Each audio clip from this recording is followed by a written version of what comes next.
But one thing that caught my attention that I really wanted to share with you is fishing line. Right? Seems so simple, but as I'm rigging these different rods and these different classes, you know, some of them have braid, some of them have mono, some of them have a combination of braid with a mono leader or braid with a fluorocarbon leader. And I really feel like there's a lot of info out there that needs to be shared that I know can help you, because there's still a lot of confusion as to when I should use what and why. It all boils down to your fishing line. That's the only thing connecting you to your catch. So I wanted to share my logic and what I'm thinking when it comes to fishing line, because I go through a lot of it. I fish a lot, not only with filming Florida Sport Fishing TV and of course Captain Mike's rigging station. We also do a lot of these all-inclusive VIP fishing courses where I'm taking guys out there, I'm teaching them how to wahoo fish, I'm teaching them how to wreck fish, shortening that learning curve. And that's exactly what I want to do with you as well. I really want to help you be a more successful angler. So let's first talk about the difference between monofilament fishing line and fluorocarbon leader, because this is perhaps one of the biggest, I don't want to say debates, but one of the biggest confusions is what really is the difference between monofilament line and fluorocarbon leader. Well, let me help you understand the pros and cons of each. Monofilament is softer than fluorocarbon. Fluorocarbon is more dense, okay, which means that it's going to sink slowly through the water column, whereas monofilament tends to suspend in the water column. If I'm trying to get baits on or near the bottom, certainly I don't want a line that floats, I want a line that slowly sinks. So fluorocarbon would be a great option in that scenario. Monofilament, as I mentioned earlier, because it's softer, is a great choice for spooling reels. A lot of guys say, well, how come you don't spool everything with fluorocarbon? Well, that's because it's stiffer. So mono is a better choice for spooling your reels because you get better cast stability, okay? And it's, of course, more affordable. Fluorocarbon, because it's more dense, that like we talked about earlier, it's also more abrasion resistant. And that means it's perfect for leader material. If you're bottom fishing for snappers, groupers, if you're backcountry fishing for snook, redfish, trout, you know, all of these different venues have submerged, you know, obstructions and wreckage and reef and rubble, and having that abrasion resistance is a really big benefit. Monofilament, we're going to go back to that, comes in a lot of different line colors, whereas fluorocarbon leader is typically clear or maybe pink. Thickness, pound for pound, the same pound test, fluorocarbon is going to be a little bit thinner than monofilament. So again, another good advantage because I can get away with a little bit of a thicker or a heavier pound test in the same class. So a lot of times, like on our bottom fishing rods, rather than fishing 40-pound mono leader, I'll fish 40-pound fluorocarbon leader, and I'm getting away with the same strength, but it's a little thinner, so it's a little stealthier. And I should also mention one other very important factor. Monofilament is stretchier. It's more elastic. Okay, it's stretchier than fluorocarbon because, and it all makes sense, right? Listen, remember what we said.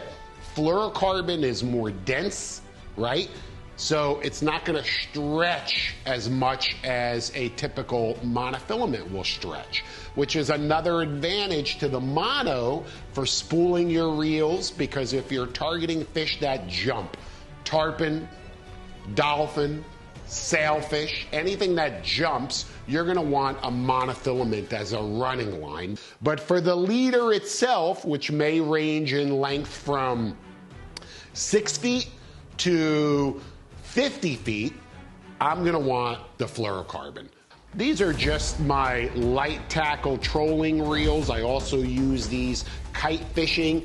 They're Talicas, Shimano Talicas, and we've got them spooled with a high-vis diamond line. Orange Crush is the color of this line, but it's high-vis, so when I'm trolling or kite fishing, I could see my line really, really well. But I don't want the fish to see that same high-vis line. I want to be stealthy, so I rig all of my trolling lures and all of my leaders are clear. Moving from there, you know, some light-duty bottom fishing outfits, 20-pound test. This is where I'm going to turn to something like an offshore blue. Now, in this particular case, you can see I don't have the high-vis line. It's a Shimano Torium 16. It's a little workhorse. I use this bottom fishing a lot.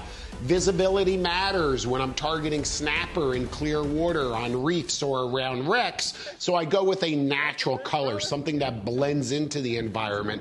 Just another one of many applications where we're using the monofilament. And we're going to talk a lot about Braid too in a minute, but I still want to discuss the mono. Again, more sailfish rods, kite fishing rods, light tackle trolling rods rigged with a high-vis line. And then there's scenarios. Look, here's a scenario. A light tackle spinner, really, really light, okay? And I'm gonna use this maybe backcountry fishing, super clear 12-pound mono. I might use this yellowtail fishing, 12-pound mono, super clear. Again, incredibly stealthy. This is on a Stratic 4000, a Shimano spinner. Perfect little combo, matched to the Chaos Gold 7-foot, 6-inch, 12 to 17-pound spinner. But the line, again, that's what matters. It's just that 12-pound super clear. Really, really stealthy, but also very strong. But like I said, I'm gonna finish it off with a fluorocarbon leader, okay? Because I want that extra abrasion resistance. I want that extra stealth. And I carry a lot of fluorocarbon. I carry 20-pound, 30-pound, 40-pound. You could see all of the different spools of fluorocarbon, the pocket spools, okay? Here's 250-yard spools, more of them here, okay? And again, that's how you're typically gonna find fluorocarbon. You're not gonna find it in 3,000, 5,000 yard spools. It's just not gonna happen. I mean, certainly you can get it in giant spools, but you don't need to because you're just using it for leader material. But carry a lot of it, okay? A lot of it, because you're gonna go through it. And every time the end of that leader is a little chafed, nicked, or braided, cut a piece off. Cut 6 inches off, cut 12 inches off. Don't let tackle failure enter the equation. And that's universal across the board with all applications. Really, really important. So those are the basic differences when it comes to the fluorocarbon versus the monofilament and making that decision as to what you should use. Now, line size, that's another whole different animal, right? Look, we've got the 12-pound super clear that we fish on our light tackle yellowtail rods, okay? If we're reef fishing and we really need that stealth, maybe even mangrove snappers. And we can use that in the backcountry too for snook, trout, redfish, although we like to fish braid in those venues, and we'll discuss why in a second. I like to fish light. I go as light as I possibly can across the board, within reason, because the lighter the line, the more natural of a presentation. If I can get away with 20-pound test while I'm kite fishing for sailfish, I would rather do that versus 30-pound. There's less diameter in the air. The wind is going to catch it less. My kite baits are going to be much more natural. It's going to be easier to fish. I'm going to get more line capacity on the talicas, you know, more line on the reels. So if one sailfish decides to go toward Cuba and another one towards Jacksonville, I don't ever need to worry about getting spooled. On the other flip side, though, there are occasions where you want heavier line because you obviously don't want to get cut off, right? If you're trolling for, I don't know, yellowfin tuna somewhere, marlin somewhere, you certainly really don't want to fish something as light as 20-pound, you know, depending on where you're fishing and your skill level.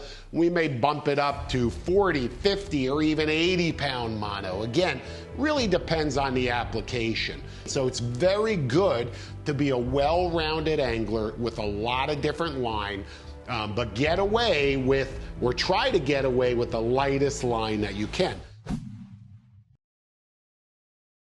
Now, let's get into braid, because that's a whole other subject right there, and really, really equally as important. What are the benefits of braid over mono? Let's talk about that. Ultra thin, incredibly thin. You know, pound for pound, if I was talking about 30-pound braid versus 30-pound mono, you know, I'm not going to say it's half or a quarter. I'm just telling you it's a hell of a lot thinner, a lot. So I get a tremendous amount more line capacity on any reel. All of my jigging reels are all filled with braid. There's no question. I'm fishing a smaller reel.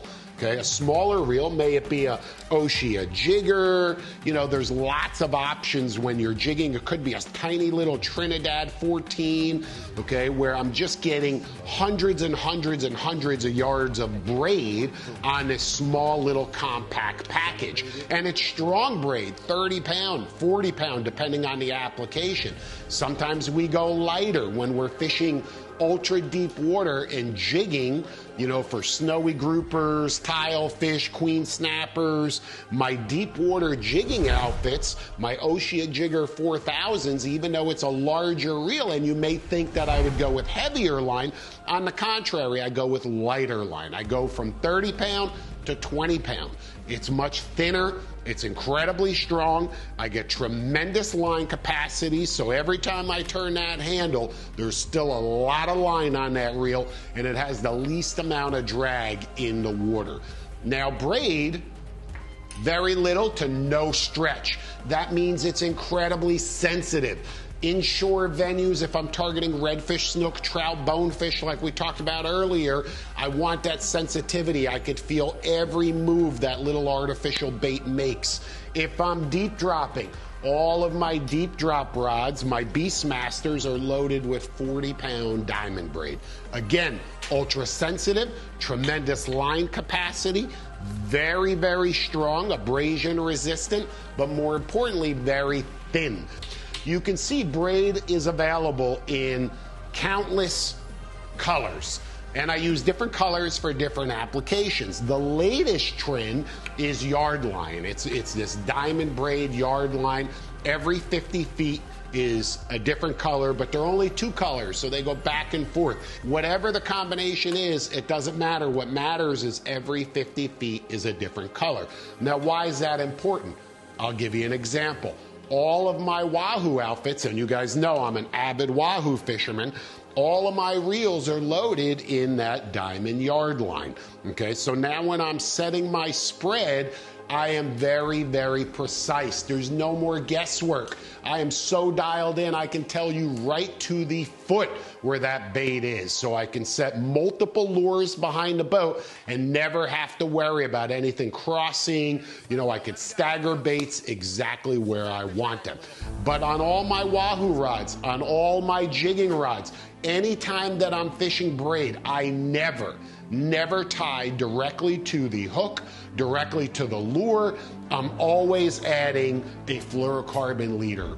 Here's just one of the many outfits that we're going to be fishing tomorrow for snappers. It's a 6.6 rod, little twin power 5,000 reel Shimano workhorse loaded with 20-pound diamond braid, but there it is right there. It's got that 20-pound fluorocarbon leader, and it's the same across the board regardless of what outfit I'm fishing. If it has braid, it has a fluorocarbon leader. If it has mono in a high-vis color for trolling, for kite fishing, I have a clear fluorocarbon leader tied to the end of it. Even when I'm fishing with clear monofilament, the super clear line, when I'm targeting those, you know, really keen-eyed yellowtail snappers, I still add fluorocarbon leader on top of the mono.